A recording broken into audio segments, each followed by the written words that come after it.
যদি চীনে একটি মাইক্রোচিপ কম তৈরি হয় তাহলে বাংলাদেশে একটি মোবাইলের দাম 2000 টাকা বেড়ে যেতে পারে। এটাই এখনকার পৃথিবী। আমেরিকা আর চীনের দ্বন্দ্বের ভিতরে ভিতরে ফুরতেছে পুরো পৃথিবী।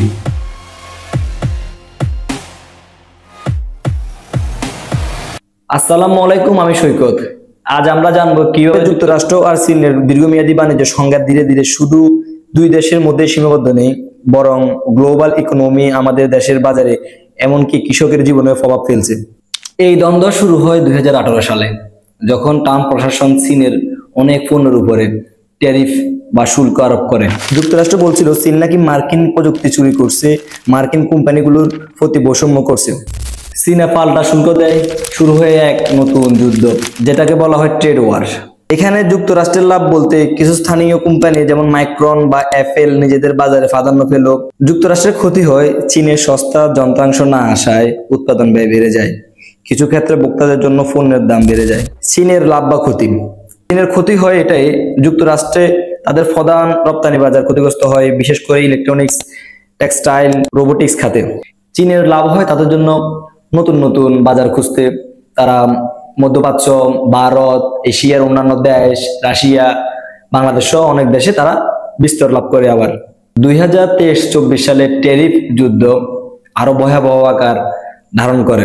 যুক্তরাষ্ট্র নিষেধাজ্ঞা জারি করে এনভিডিয়া নামের যে কোম্পানি এআই চিপ তৈরি করে তার উপর, তারা যেন চীনকে এই এআই চিপ বিক্রি করতে না পারে, কারণ এই চিপ সেনাবাহিনীর রাডার, ড্রোন, এমনকি স্পাই সিস্টেমে ব্যবহার করা হতে পারে।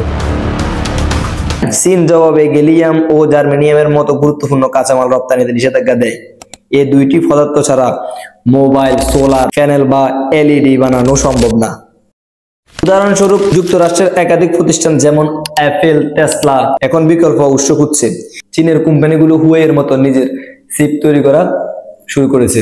আমি একটু আগে বলছি বাংলাদেশে মোবাইলের দাম 2000 টাকা বেড়ে যাবে চীনে যদি একটি চিপ তৈরি না হয়। বাংলাদেশ নিষেধাজ্ঞা দেয়নি, তবুও মোবাইল, ল্যাপটপের দাম বাড়ে কেন? কারণ বেশিরভাগ পণ্য আসে চীন থেকে। যদি উৎপাদন কমে বা রপ্তানিতে সমস্যা হয়, দাম বিশ্বব্যাপী বেড়ে যায়। এতে বাংলাদেশের আমদানিকারকরা বেশি দামে পণ্য আনেন এবং সেই খরচ সাধারণ ভোক্তাদের ঘাড়ে পড়ে।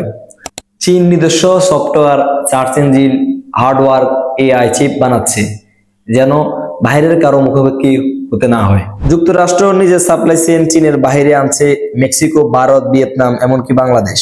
আমরা কেউ যুদ্ধ করতেছি না, কিন্তু আমরা দাম বাড়িয়ে দিতেছি। নিজের পকেট থেকে দাম বাড়িয়ে দিতে হচ্ছে, কারণ কৃষক থেকে শুরু করে স্মার্টফোন ইউজার পর্যন্ত সবাই এই দ্বন্দ্বের শিকার। এই যুদ্ধ আসলে শুধু অর্থনৈতিক না, এটা ভবিষ্যতের নেতৃত্বের লড়াই, এবং এর ফলে পুরো পৃথিবীর গতিপথ বদলে যেতে পারে।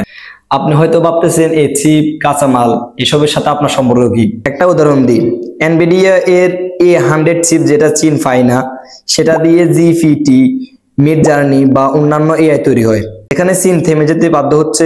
যুক্তরাষ্ট্র তাদের একচেটিয়া বাজার তৈরি করছে।